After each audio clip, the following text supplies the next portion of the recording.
You ever finish a Resident Evil game, kick back, wipe the sweat from your brow, and then suddenly it hits you? That one nagging question, that gaping hole in the story, that character who just vanished into thin air. Well, you're not alone. We've all been there, staring at the ceiling at 3 a.m., wondering what the hell happened to Billy or what the actual origin of the world ending bioweapon was. Capcom loves to drop these massive lore bombs and then leave us to stew in a puddle of theories and unanswered questions. It's infuriating, it's disrespectful, and frankly, it's quite bad storytelling just to leave so much hanging. So, in this video, I've got some of the biggest, most infuriating unanswered questions from the Resident Evil lore that still keep fans and, well, basically just me, up at night. So, trust me, you're going to want some answers after this. First up is Jill Valentine.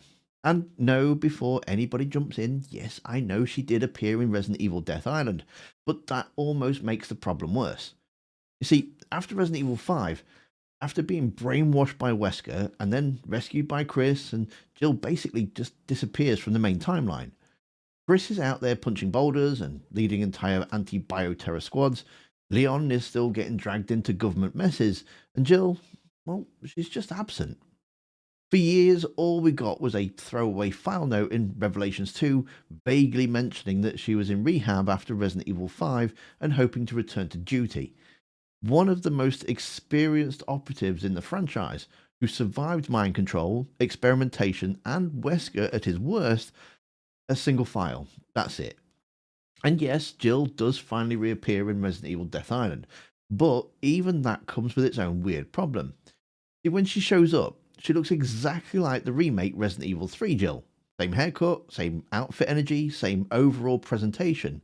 It's like the last 16 years of her life barely happened. This was a character who was captured, experimented on, mind controlled, kept in stasis, and psychologically dismantled by Wesker. Yet her own design completely sidesteps all of that. Everyone else has visibly evolved. Chris looks older and heavier, worn down. Leon carries that permanent exhaustion of someone who's seen too much. Claire's grown into a hardened survivor. Jill, meanwhile, looks like she's frozen in time. And it's that kind of perfect metaphor for how Capcom treats her. Death Island doesn't push her forward, it kind of resets her. It reassures fans by presenting a familiar Jill, but avoids that engaging what would make her different now. No scars, no visible storytelling, no sense that Resident Evil 5 fundamentally altered her in any way. Yeah, she's back, but only in the safest, most nostalgic way possible. So yes, she reappears, but she reappears unchanged and untouched by the very trauma that removed her from the series in the first place, which makes the absence sting even more. Everyone else keeps rotating back into relevance. Rebecca shows up in CG films, Claire gets the spotlight moments, even side characters resurface. Jill, meanwhile, exists in this weird limbo where she canonically alive, active enough but never allowed to properly reclaim her place. Does she still work with Chris? Is she officially back in the field? Is she semi-retired? Did she say screw it and her and Barry finally open that sandwich shop? We generally don't know, and that silence is the problem. Jill Valentine helped define Resident Evil, ending her arc with a, well, she recovered off screen, and the occasional cameo I don't think is good enough. Death Island proves fans still care. Now Capcom needs to actually commit and give her a real forward-moving story again. Next on the Capcom What Were You Thinking list, the true origins of the mold and the motivations of the connections. That the mold, or the mutamycete, or whatever that thing is, originated from an ancient superorganism beneath the Eastern European village, discovered by Mother Mantra around 1919. Yeah, you can probably tell I don't really like Resident Evil 8 that much. Okay, so it's naturally occurring, absorbing memories and consciousness. That's a fascinating cosmic horror element. But then we learn the connections. A shadowy bioweapon syndicate got samples in the 1990s and used it to create Evelyn.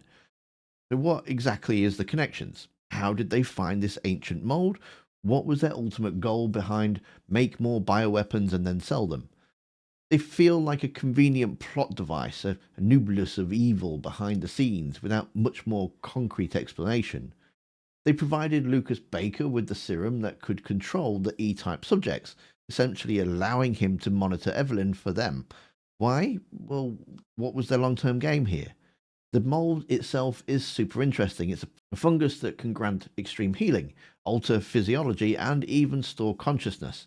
It raises so many questions about its true nature and whether it's truly natural or like just or something far more ancient and a sinister than just a run of the mill fungus.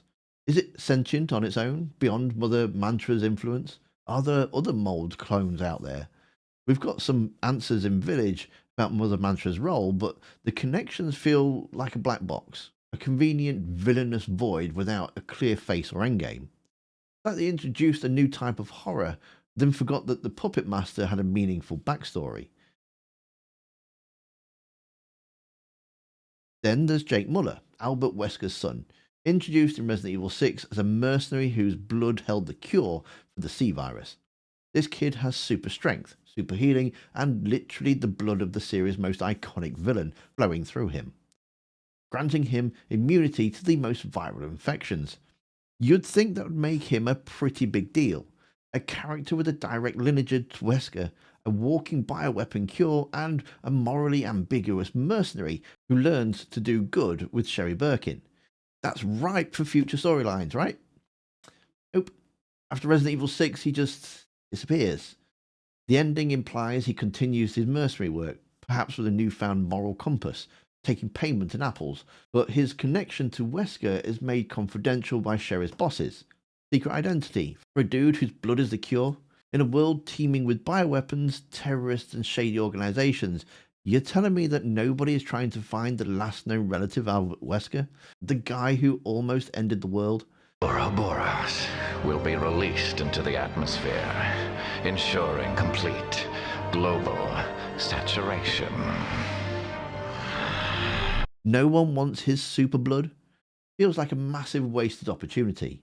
Jake could be a powerful anti-bioterror operative, a reluctant hero, or even fall to his father's darker legacy.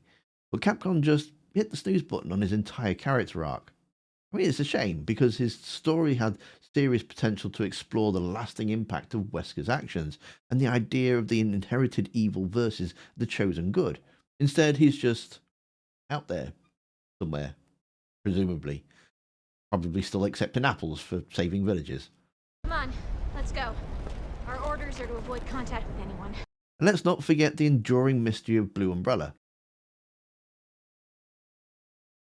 After the original Umbrella Corporation collapsed in disgrace post Raccoon City, a new entity, Blue Umbrella, emerged in Resident Evil 7. They claim to be an anti-bioterror organization formed by the former Umbrella employees who want to atone for their past. Chris Redfield surprisingly works for them, though he's an advisor from the BSAA, keeping a watchful eye, and a rightful so. But are they really good, or is it just another corporate smokescreen? A wolf in sheep's clothing? Was the original Umbrella too cartoonishly evil, so a complete 180 feels a bit too convenient?